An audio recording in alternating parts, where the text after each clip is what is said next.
Hello and welcome to the fourth episode of So We Think as we edge towards one of the great weekends in racing right across the country all throughout the year. Derby Day in Melbourne, Golden Eagle Day in Sydney. Welcome, Ben Way. Thank you very much. Good to be here, and it feels like Christmas. We get to this time of year, Derby Day, and you steam into Cup Day, Oaks Day.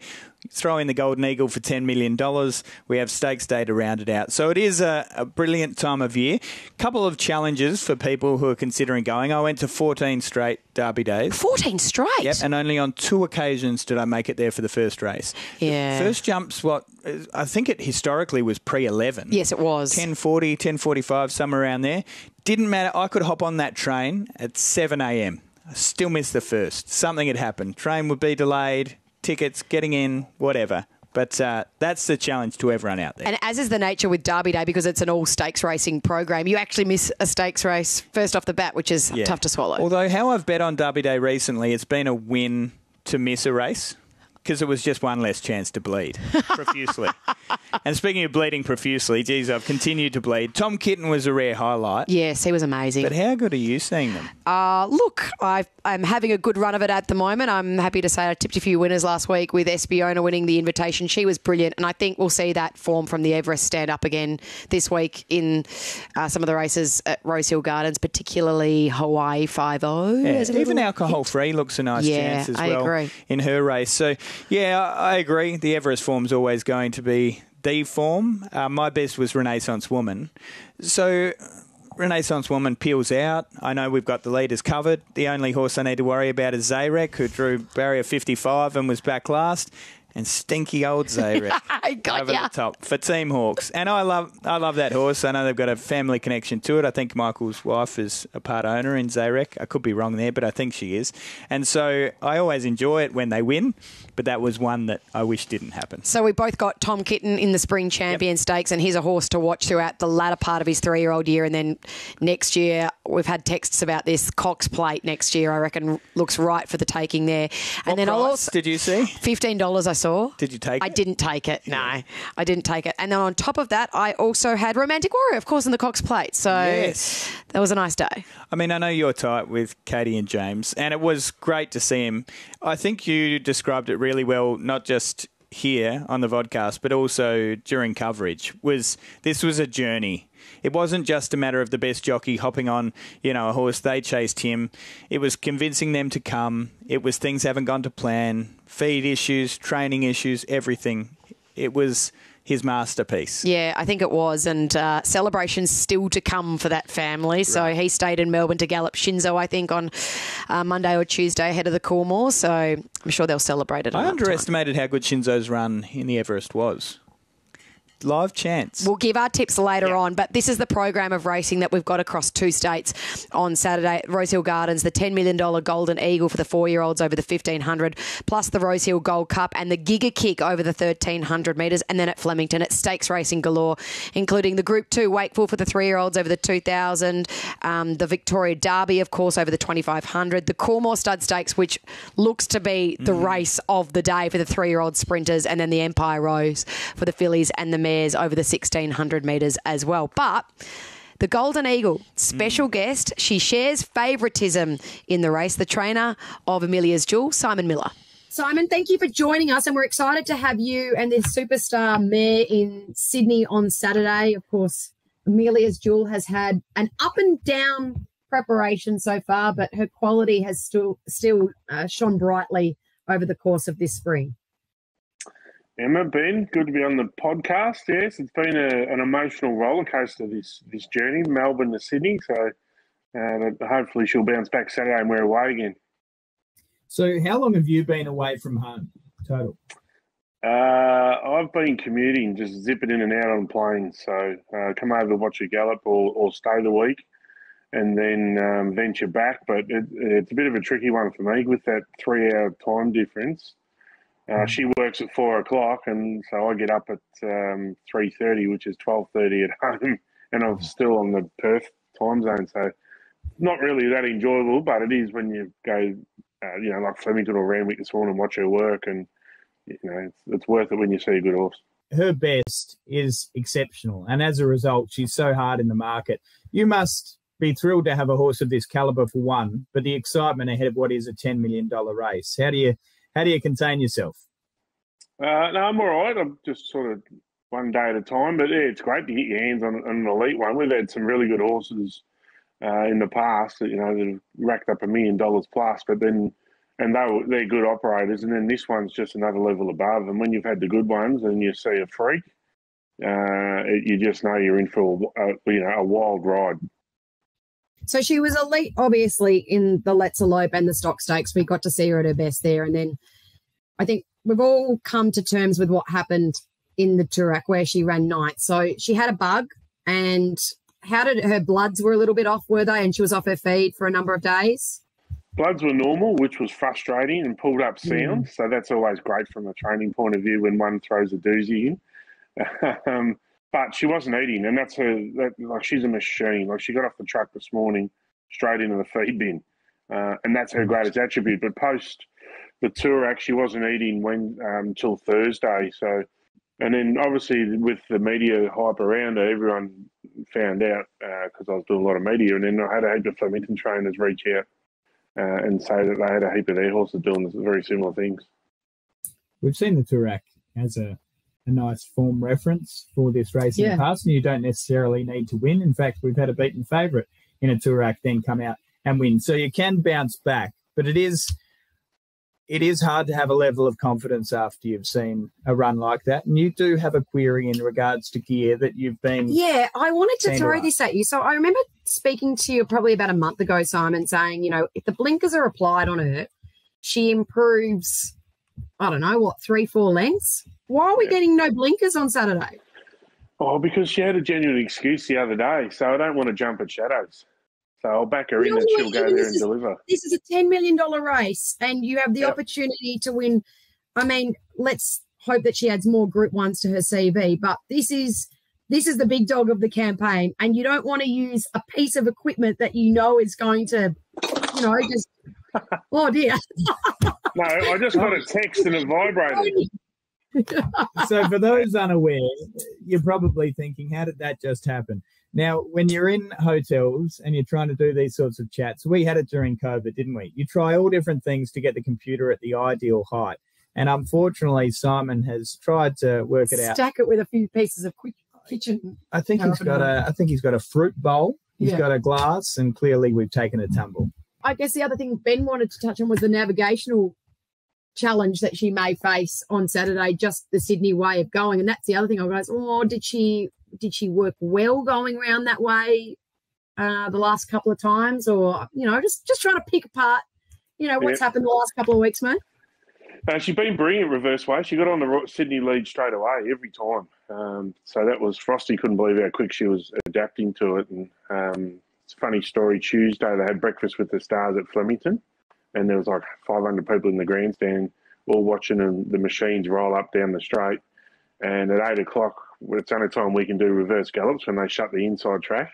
So then we wheeled out. No one knew. It was just Siobhan, Frosty and myself, and went on the grass and started going the other way. And then all the media, we hadn't even popped into a gallop, and all the media frenzy from Flemington was on the blower. Like, is that yours going reverse way right now? Because they thought, who else would be going Sydney way going? So then they all dived in and had a look. But it was good work, really strong work. So she's ready to go. She'll adapt Sydney way. Gravy. When we chatted earlier, you talked about it being $10 million in prize money and $5 million for first. I reckon he's already spent half of it. What on? But where I had to correct him is it's actually 5.25. So my claim is if he was happy with 5, he should give me the remainder. If you're not counting that extra 250, it didn't matter. Clearly he's going well. If 250,000 doesn't mean much to him, clearly he's going very well. But it would be a life-changing race, wouldn't it? Oh, no doubt. Like $500,000, from my point of view, $500,000 drops into your bank account. So it's a good little earn. I'm sure I'll have a lot of friends that will want to celebrate with me that night. We'll put the credit card on the bar and go nuts. Well, for one, I'm happy to put up my hand. I'm going to be there on track, and I am going headset. I'm just going to tie a lead to your neck, and you can steer me around. If we win it, you can strap a GoPro to me. We'll see where we I think we should put that on beforehand. Hey, back on the field for Saturday. Who do you see as the competition? The way that Tuesday panned out with the barrier draw was fascinating because she's got Hawaii 5-0, probably the other most fancied horse in the market, to her outside. So you got two of the fancies right there, 4 and 5. It's going to be some pressure to posse up. And good luck bumping that horse out of the way. He's a monster. Yeah, he's going to cast a fair shadow. I think it's great that like Hawaii 5-0 and Legato are either side of us because it just builds, a bit more profile to the race and intrigue as to how it'll all unfold. When we hit the Guineas in Perth last year, there was only 3 possible chances it could win, and we drew 3, 4, 5. And so it was like, well, now it's game on.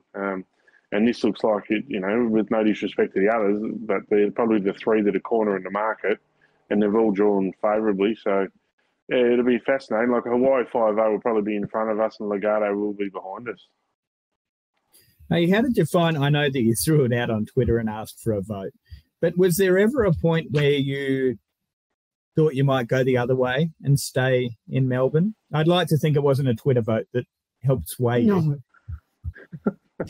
I honestly thought about it, like, because I'm a Melbourne boy and I love the Cox Plate, but when you sit down and weigh it all up, you've got a weight for age race taking on absolute warriors, or you go to Sydney against your own age. So, and one's double the prize money. So it's a no-brainer from that effect. But I do have a love affair with the Cox Plate. Final word on this great mare. I cannot wait to see her, and I do really hope that she's back to her best, and you filled me with all kinds of confidence that she is. She'll bounce back. Take her on trust. Give your tip for Saturday now. Our viewers want it. Saturday at Ascot. Race. I can't remember, was it race 1 or 2? Race 2, Melkar Pindari. If you bet up there or run it through your multis, you'll get a result. Okay. Just search for Miller on the tab. Done. Easy done. All right. Hey, mate, wishing you all the best on Saturday. It is a big day of racing in Sydney, and really do hope that she can be ultra competitive in the Golden Eagle. Thanks for having me on, and it's always a laugh. So hopefully I'm bringing home the Eagle. Mate, I'm packing that dog lead on Saturday. I can see it now. I'll land back in Perth and I'll say the Eagle has landed. Full of confidence. Oh, stop it. Thank you, mate. And see, if you subscribe to the Vodcast podcast on Spotify or on YouTube, you get all that great gear like we've spoken about with Simon Miller, and all your gibbering right there in your inbox. Just lands there like poof, there it is. Okay. A, I don't like that sound effect, and B, I don't really like how you referred to mine as gibbering, but it is gibbering. Yeah. Yeah. So make sure to do that. Yeah. Subscribe, Spotify, YouTube, you know the drill, and we will be with you each and every week. Okay, time to preview the big race in Sydney on Saturday, the Golden Eagle, 1,500 metres, the 4-year-olds worth $10 million, and the great charity component as well. 8 individual Group 1 winners in this field. It's a beauty. Yeah, so Atlantic Jewel we've discussed already. AMELIA'S Jewell. God, I've done that a million times. Have you? No, but someone from our 7-horse racing team did. It. And when I saw it, I thought, God, it's a matter of time till I do that on air, and now I've done it myself. That's okay. But it was very funny. easy mistake to make. I'm glad I didn't make it in person to him. But he had a laugh. He did. He he goes, well, maybe if her eggs have been frozen after she passed. AMELIA'S Jewell looks a live chance. Let's talk more about Hawaii 5-0.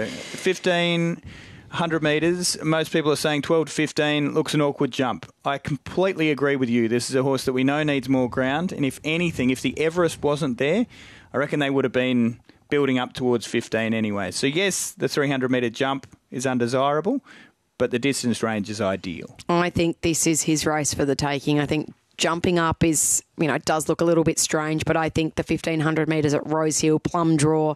Nashra Willa took the suspension that he was dished up at the midweek straight away because this was the horse he wanted to come back and ride. He didn't want to miss this. He could have waited another week or so to take the suspension to ride in the next Saturday meeting, but he went, nah, this is the horse. He will win the Golden Eagle, and they're the words coming out of Nash's mouth. So I'm taking that on trust. It'll come out later on, but I love the Kiwi. Alligator. Yeah, so she has just proven when the grand finals come along that she's got them all covered. And I know that there are horses that were, say, $25 that have similar form lines coming out of the Guineas down there, but what when you have a look at it in the form book, it just says half a head or a long neck. Well, that doesn't say that, hey, there was a fall in the race. She was blocked twice. She tried to come to the outside, went back to the inside, was horribly held up, was a length and a half off them with 50 to go, and still won. She could have won that comfortably with clear air. So she's Group 1 placed this preparation back in New Zealand, and then she won the Matamata Cup, which is a listed race last start. So she's stepping up. I guess the only query for me is jumping up to this 4-year-old grade now. Like, there's a lot more. You're just underrating the New Zealand form. I think I probably am. You're right. Which is fine, but look at the crop we've currently got. Yeah. Okay, so Legato, Prowess, Imperatriz. They only high send quality. the good ones. Yeah, I know. And Mickey D coming up to ride, opting out of Derby Day to ride her in the Rosehill Golden Eagle. I think as well, the mares in this race have an impeccable record. I think there's only been between 3 and 6 mares in each edition of them, and every year they've placed. And even last year, I think we were 2nd, 3rd, 4th and 5th. So, the mares have a... Yeah. Wait, is this a battle of the sexes? No, it's not meant to be. You consider yourself a mare? I am a mare. I'm not a filly anymore. I'm still a colt. I'm a dower colt, but Oh, I'm a colt. dear. Kovalika. He's not a colt. But he's a fascinating horse, isn't he? So his win up in Queensland, I think everyone started really talking about what could this horse achieve during the spring. So he's 2nd in the Epsom, so nearly got that 2nd Group 1 next to his name. And then 5th over the 1600 in the King Charles, the 3rd to Fangirl. He's flying. Do we think the 1500 suits, or do you think he's better over the 2000? I hate saying it. I hate the setup. Yeah. But I love the stable, and I know they wouldn't get it wrong. So where does that leave me? Well, there's more questions than answers here. Redina, of course, the Epsom winner, Kathy O'Hara, riding out of her skin at the moment. No? Okay. His maps really well. Will get its chance, but I don't think it's good enough. What about the setup of Osipenko, dropping from the 2000 in the Turnbull where he ran 10th to Gold Trip, where he over-raced and he was keen in his run, to come back to the 1500 metres at a track he performs extremely well at? Absolutely. Home track. I think it is, an awkward setup, and you hate to think that a $10 million race is an afterthought, but it does reek of, we didn't quite handle the longer trip, so we'll drop back to the 15 and see how we go. Definitely capable, but geez, Osipenko's had some victims. There's not a tipster going around that hasn't tipped Osipenko. So you're jumping off? Or have you been off for a while? Okay. I've never been on. Oban Buramai. Love it. Japanese horse, and good on you for taking on the name.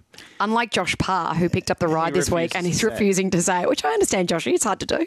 I'm on board the Japanese horse, and I think it's going to... I love the work of the Japanese horse. That was how it went through the whole chat on Big Sports Breakfast with Josh. And eventually I said, hang on, that's 4 times you've referenced Japanese horse. Yeah. You don't want to say Oban Buramai.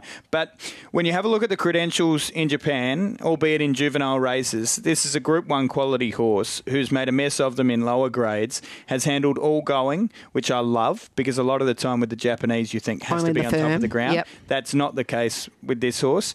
I'm a little worried about the drift. Sat at around $7, $8, got out to double figures. I almost think, what do they know that I don't? But all the works looked good. Drawn well, lightly raced, I went a different way, but I think I might still back. If we see $12, $13, I'll be backing. I reckon there's a few here at odds, though. You could also have an each-way play at. Galeron is a fascinating entrant. Regan Bayliss to ride for Charlie Hill. So first up off the plane, you know it's always a recipe for success. Yeah. First up has me slightly concerned. Really? Yeah. I don't know. You've got some that are just so rock hard fit. I'd love sort of a 16 back to 15, or a horse like the Kiwi. That's why I've ended up there. I think positionally Legato ends up in the right spot. Yeah. I think preparation-wise, I love that. I love the versatility in terms of track condition. Has won all bar one on good. Is unbeaten on soft and heavy. That's why I lent that way. Vienna Princess, she's flying at the moment, looking for 3 on the bounce, and then Ruthless Dame comes out of the invitation. And there's horses here that we've missed. So, it's a massive field, and the market tells the story, doesn't it? I think top 2 in the market about $4.50 for both Hawaii 5-0 and Amelia's Jewel. There's value to be found. You know the worst part about the race? It's in the quaddie. Oh, you're going to have to take 10. So we're going to have to... How many are you going to take? Well, everyone's going to be wide too, so you could get a real edge if you cut it down to 2, but I reckon I'll have at least 10. You just can't put F. That's giving up. Tricky race, but a great race. This is sadly the last Melbourne Cup Carnival that we will get to see the greatest of them all in Damien Oliver riding. I cannot believe on Tuesday he will ride in his 32nd Melbourne Cup. It's extraordinary. And we'll touch on one particular Melbourne Cup in 2 ticks, but it is a race that when I think of Damien Oliver, I immediately think Melbourne Cup. He's had great successes in other Group 1s, but I feel as though this is where a country fell in love. Not necessarily a star was born, but maybe a champion was iced. That's where we went, right, this guy is the top of the tree. Well, he's had 129 Group 1 victories to his name throughout his career. Let's recap what we think are his greatest wins of all. And at number 1, we have to go with Media Puzzle in that Melbourne Cup of 2002 for so many different reasons, but to be able to cross that line first in front for an international horse, but for everything that he had been through personally in the 2 weeks prior, you still can't get over it. And I don't think anyone can really still get over the performance that he was able to put in that day. You're right. He was cool as ice, but with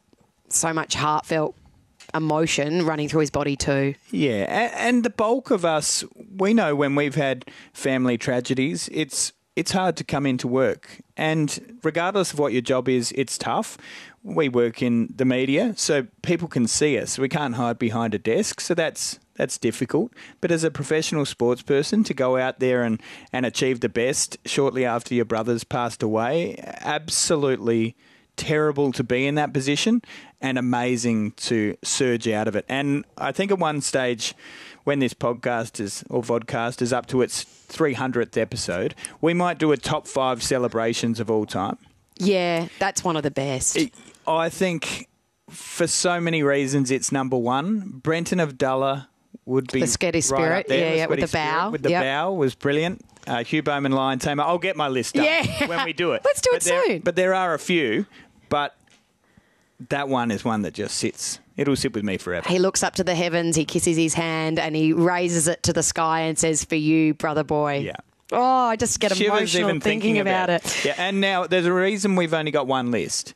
You compiled the list, which I'm thankful for. Did my homework. But it's because we were always going to have that horse on top in that moment. There's a few in the list that I think most people would have in their own list if they were to compile one. So number 2, the 95 Melbourne Cup on Doremus to complete the Caulfield Melbourne Cup double. I think that's a feat that very few have been able to achieve. So to be able to work with, personal interest as well. So I did that one in because also Ollie lived with me when I was a small child. And yeah, he's in one way a part of my extended family. To work with the team to get that horse to be able to achieve 2 majors within 3 weeks of each other, that's an amazing achievement. Absolutely. So Northerly with the WA connection was always going to be an amazing story. That was in 2001. Why did you put Animo in it for? I think having spoken to Ollie over the last couple of years, he rates Animo as one of the greatest horses he's ridden, and he didn't ride him all that much. But I think we look back on Animo's career as he was a superstar of a horse. And that day, James McDonald had been riding him in Sydney, and it was Spring Champion Stakes Day. So he stayed in Sydney. Ollie got to ride him in Melbourne. And it's a stallion-making race. So whilst Animo achieved so much else on track, including a Cox Plate and nearly 2 Cox Plates, the Caulfield Guineas is the race that almost sets him up as a stallion going forward. Was it a versus nature strip? Was that for James choosing one or the other? I feel as though the Everest was the week after. Yeah. I feel as though there was a balancing act there for a while. Geez, that would have been hard, sitting there and watching Big A go about it. And Nimmerley, so I would have swapped in Happy Trails for the South Australian connection. Yeah. But you went with Nimmerley. And historically, that completely makes sense because it was a big moment. Yeah, so it was the moment that he overtook George Moore's record as the number 1 Group 1 winning jockey in the country. So got to 127 Group 1s, a record that hadn't been broken in many, many years. It was for Matt Smith and the Queen of the Turf. Nimmerley, she's not an absolute freak of nature, and she's a horse that most people won't know, but she got her Group 1, and Ollie didn't even, well, he says he didn't know that he was about to break George Moore's record, but he got there on he's a good liar too. Yeah, Royal Randwick. There has been some conjecture on that. We're lucky enough to work with Bruce and Jace, so you don't get conjecture when it comes to those sorts of records. Yeah. But I know Jace was very big on the fact that some had been lost and figures were different, and so they've done countbacks, and they were very confident that was when the record was broken. Who do you reckon is the bigger Ollie fan, Bruce or Jace? I reckon Jason. I reckon Jason. Yeah. Yeah, I reckon Richo. He loves him. Yeah. He is obsessed. And he's still got the opportunity. I'd love to see Ollie retire with 130. A clean 130 would be a nice way to go out. He had Jewess, didn't he? He had Jewess in the Cox Plate. Unlucky. Oh, she was enormous. So she's a tease, but she was absolutely huge. So on Saturday, though, Moravia in the Coolmore, who I give a sneaky chance to, McCunty in the Derby, and then More Secrets in the Empire Rose, and then Alan Kerr in the Cup on Monday as well. I reckon his best chance is if there was a boil over for Moravia, but there's still a few weeks left and then he'll have the opportunity in Perth, but I'd love to see the clean 130. Alan Kerr will upset me greatly because I had a few speculators last year. Oh. So that one will hurt me. Let's keep going and maybe do a little bit of a preview of the great racing at Flemington on Saturday, headlined by 3 amazing Group 1. So starting with the Coolmore, and this is one of the races of the day because you look at the horse flesh on offer. You got Shinzo, your Golden Slipper winner, Cylinder, who's just been amazing all preparation. The likes of Don Corleone, Arkansas Kid, who was brilliant in his 2-year-old year, Stapati, who was undefeated up until last start. She-Light, who's been very good as well. I Am Unstoppable, who was the very cheap I'm Invincible purchase for Lloyd Kennywell and Lucy Yeomans. Osmosis, who we know is an absolute jet. Will he fly down the straight and get the 1,200 metres? And then, as I mentioned, Moravia as well, who I think has been very unlucky not to get a big win this preparation. King's Gambit, who was touted as an Everest horse for a time. Yeah, and maybe he's putting it all together. I do think there are some that have the resume there and say, pick me, and there are others that say, I haven't done it yet, but pick me, and you're sort of like, yeah. Value. So I think Cylinder's there, Shinzo's there, and then suddenly with King's Gambit, you're thinking, right, well, you took a step in the right direction. It's D-Day. I've seen you down the straight. You got spooked by a race book. Yeah. So do I trust you? I don't know whether we do. Good race. Very, very good race. One of the better races, one of the races I'm really looking forward to. What about the Derby? So this is a tricky race because you've got the short price favourite in Riff Rocket, who was defeated last start at a very short price favourite. Don't think there's any doubt about the 2,500 metres with him, but there's a couple of others you got to consider. For me, mainly Apulia for Team Hayes. This sounds so unrelated, and it is. What's the name of that famous British chef? Oh, here we go. The British chef. Everybody. Like Gordon Ramsay? No. More British. I don't know. Anyway, Nigella Lawson? No, a guy. His son, why do I know his son's name? But his son is River Rocket. That's his name. River Rocket. And so I always think about it when I think of Riff Rocket. Okay. I wondered whether that's where the horse was named Can we after. get back on track? We can. Riff Rocket is going to be really hard to beat. Very hard to beat. Were you happy with the price, though? So opened $2.70, backed into $1.90 when markets first opened on Wednesday, and now drifting slightly. It's Jamie Oliver's son, I've just learnt. Jamie Oliver's son. There you go. River Rocket. River Rocket. That's his name. So, okay, let's look at the breeding at Riff Rocket. American Pharaoh out of Missile Coda. Nothing to do with Jamie Oliver. If you think what comes out of my mouth is weird, can you imagine what's percolating up here? Mate, you got some demons in there.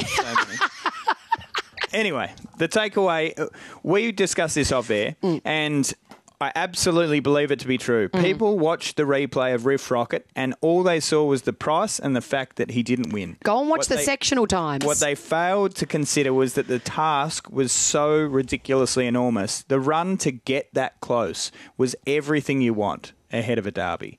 We've seen the form back to Snowman Franked. It's everywhere keeps stacking up. So there might be something that gets out to the derby trip and sprouts wings, but undoubtedly the horse to beat. Yeah, completely agree with you there. Second favourite's running for the third week in a row.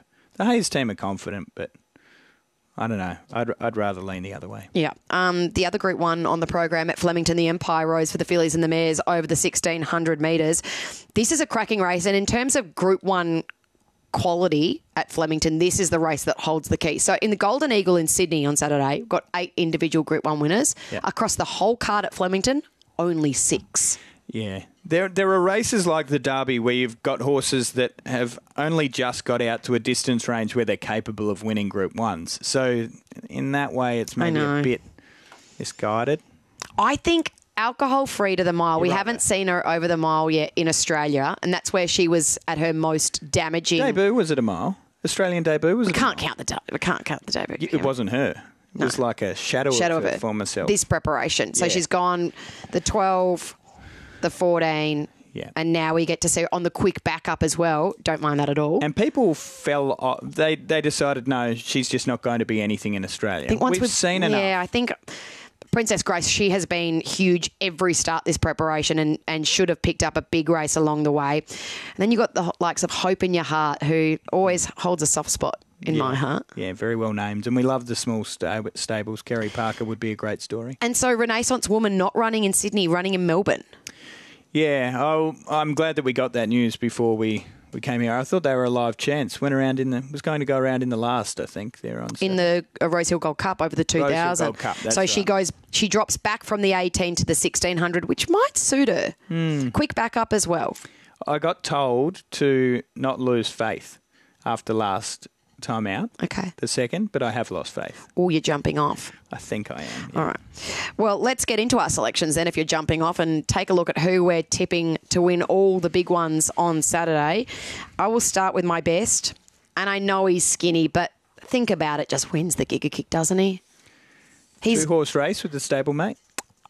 I'd love a little bit of each way money on Cascadian. So if you flip the runs, does Private Eye win the Everest? No, I still think this horse is just a winner and he would find a way to win. You don't agree? Oh, no, I don't disagree. I know he's skinny, but he's looking for the perfect 10 for the year. And just hearing from Sammy Clipperton and Joe Pride, like they don't know the ceiling of this horse. If he were to win this race as well on the weekend, like we're starting to really put him in another category of horse, I think. Quick one. Far be it for me to question the powers that be, but I hate the rotational name. I think it was a nice touch to begin with, but now it's just getting confusing. Lovely touch. I think name it after the inaugural winner. We can't next year call it the Think About It. We will. But that's very confusing. Yeah. Value for me, Moravia in the Cormor, so I think he's about $7 the place. You can get about 26 the win with him, and I know he enjoyed going down the straight at work about a week ago, and if you go back and look at each of his runs for the preparation, he's been very, very unlucky. So I'll put him in there for value for the place. Oh, yes. Sorry. How about people spruiking horses off the back of light work at breakfast with the stars and stuff? I'm sorry.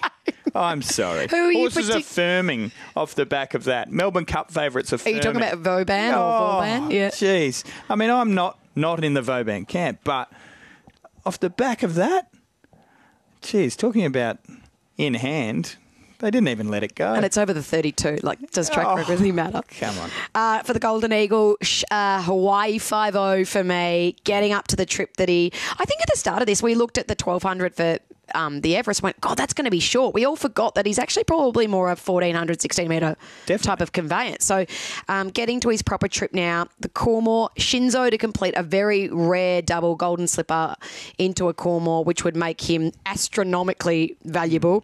Riff Rocket in the Derby, and then alcohol-free to finally get her first Australian victory in the Empire Rose and almost justify the $10 million price tag. Okay, best of the day. Unfortunately, my best of the day got beaten in the last 20 metres at $5 last week, but we'll go with Zapateo in the third, $3.60 at time of record. Value play of the day, this is a bit random.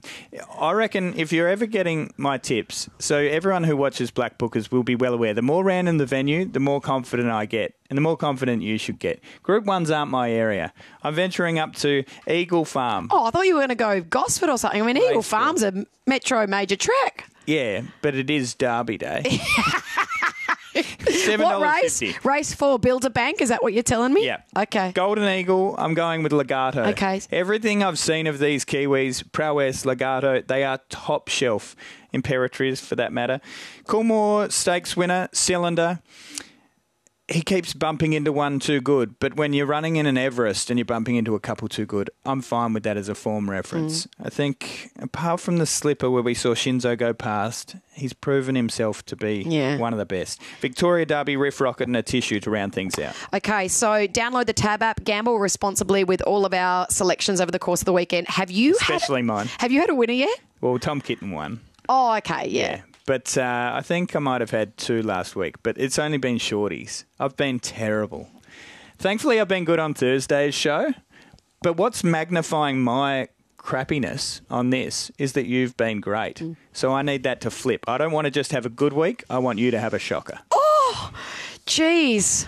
Very friendly here on So We Think. Thank you for joining us. We will be back Sunday for a special bonus edition. Because we just need each other's company more. Well, we just want to talk about the Melbourne Cup field because, you know, it's the race that stops the nation, and everybody on Sunday, Monday will be looking at that field trying to find that elusive Melbourne Cup winner or even the trifecta or first four. And we're going to have Corey Brown, who's ridden 2 Melbourne Cup winners, to come and talk us through the field. I need to ask him a question. I once heard that he described one of his winning Melbourne Cup rides as one of his worst ever rides. So I'm going to ask him whether that's true. Hold fire. That on Sunday. So We Think headed your way then. Thanks for joining us and enjoy the weekend's racing.